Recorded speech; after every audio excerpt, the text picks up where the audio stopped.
to you live. Welcome to my channel. This is Kyle Scott speaking. Today I'm going to be teaching you how to play Free Fallin' by John Mayer. Let me please remind you to like this video, subscribe to my channel. It helps me out tremendously, helps me to continue to make these videos for you guys. Let's jump right in. There's not a lot to this song. It's the same chords the whole time on loop. He just kind of does different things with his right hand to build up the dynamics of it. So I'll explain those things as we go. But let's just start from the very beginning. Okay, we've got a D chord. We got a capo on the 3rd fret here. All right, we're playing in the key of F, but we're using D chords as if we're in the key of D. So we've got a D over F sharp. Now John Mayer uses his thumb a lot, and because I learned a lot from him, so do I. So if you're not comfortable using your thumb here, you might want to practice that. It's a pretty awkward song to play without the thumb. You kind of need a free thumb to get these. To get that D over F sharp comfortably, in my opinion. I think it's the easiest way to do it, but it might take some work if you're not used to it. So anyways, I'll move forward as if you know how to play that, but if not, you'll need to work on it. We've got a D chord here with an F sharp in the root, using your thumb to press that 5th fret there. Okay, normal D, thumb presses the 5th fret, E string, okay? You don't need to worry too much about this. You're not going to hear it much in this song. Or this string for the A chord, you don't need to hit it. Just these 4. Okay, so that's the D over F sharp. Then he goes to the G. A lot of times keeping his index here, so making it a G with that added 9th in there. So you got... Okay, then we hit him twice again, going backwards. Pretty simple. And then we go to an A, which I do just barring. You can also do it like this if that's what you're used to. In this case, it's nice to do it barring because it leaves you free to do some of the embellishments that he does.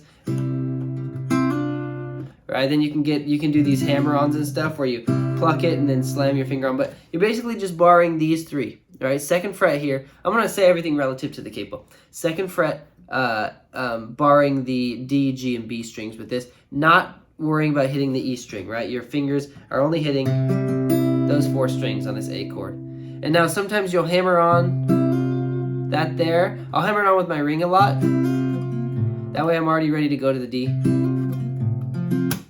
Right? Or if you want to get both of them, he does this, like at the very beginning he does this one. And he hammers both of these on to get that harmony going.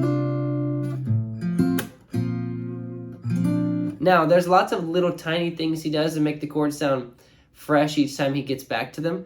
For example, he'll play the D here, and then sometimes he'll go, right? He'll pull that off.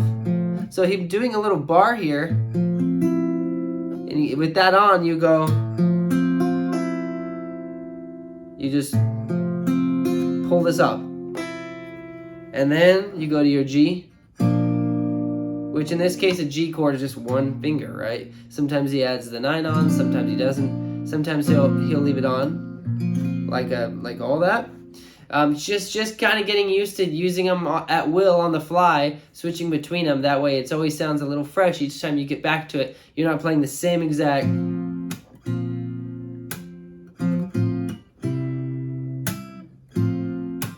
Right? It gets kind of boring if you go.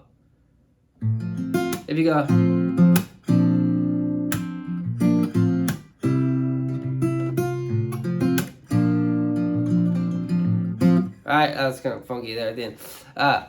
Right, so just kind of getting used to playing them in some slightly different ways adds a lot of character to the song. So that's how you do, that's the chords for the whole song. Now, as the verse gets going, he starts kind of doing that kind of classic John Mayer, like slap and strum type thing. Now, a lot of that I've taught in some other videos, but the essence is you want to get a little thumb slap here, and at the same time, your fingers are kind of extending here. All right, this guitar is very slappy. You want to try not to, I try not to hit it hard because it's a little too slappy for me, but you just want a little like muted kind of percussive sound to it. So I go.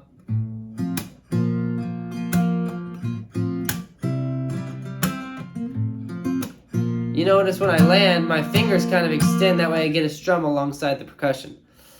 So he does that on the verses.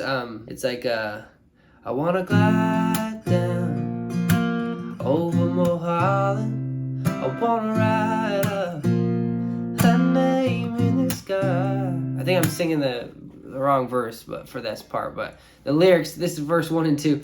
Verse 1 and 2, he kind of plays it like this. Then later on the building part, same chords, but now he's kind of like palm muting. So what that is the base of your palm here is kind of like hitting the strings as you strum to give it kind of a muted, you know, building vibe, like where you're gonna head somewhere with it.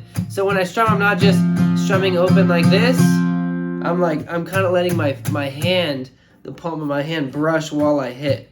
So it gives you that free falling now, free falling now, free falling. Right. So you kind of want to get that, and as it gets bigger, free falling now. You know, he starts strumming, palm muting less and less. Free falling now. I think I just spit all over the my area here in excitement because I love this song. So that's it. You got your intro, which is just kind of lightly picking. You got your verses.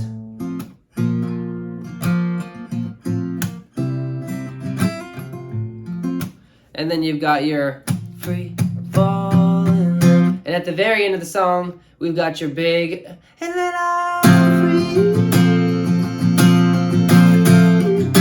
Right, you got your big singing, big strumming. And that's pretty much it. Then it dies back down at the end. Alright, so it's all about dynamics, which is all mostly right hand work. The left hand is just doing the same things over and over with some slight little hammer-ons and pull-offs here and there to make things sound like John Mayer, like he's a one-of-a-kind, expert-level, professional player. So thank you guys so much for watching. I hope you enjoyed this tutorial. It was very fun. It's one of my favorite songs to play just because it's so simple and fun. But if you liked it, please like the video. Please subscribe to my channel, and I really appreciate you stopping by. We'll see you again next time.